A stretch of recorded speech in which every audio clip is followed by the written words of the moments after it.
In this video, I'm going to show you how to send crypto from Trade Republic. So the first thing you want to do here, you want to go to the Wealth tab, top left, and then from here, as you can see, you'll have your crypto wallet. So I currently have some crypto on here, so I'm just going to tap on that, so the crypto wallet over here.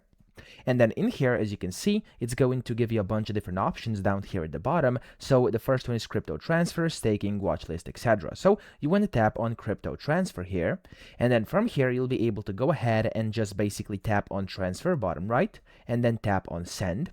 And when you do that here, you have to select one of your coins. So I only have €2 worth of Bitcoin on here. I'm going to tap on that.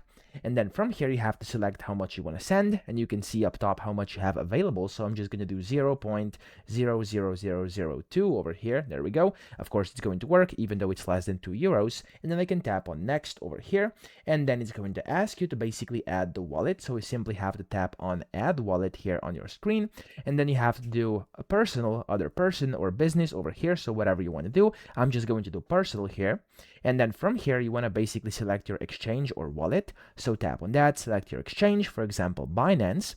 And then you simply have to put in your wallet address, or you can scan it as well. So you can just tap on the scan button over here on the right hand side, and you can basically scan your address, for example, from Binance or from anywhere you want to send. And then, of course, whenever you do that, you want to type in your nickname for that wallet as well. Tap on next at the bottom right. Then you'll be able to go ahead and just confirm it. So whenever you confirm this, of course, you'll be able to go ahead and send your crypto from Trade Republic to that specific wallet on your other platform. So that's how to do it. I hope this video helped you out. If it did, please subscribe to the channel and help me out as well.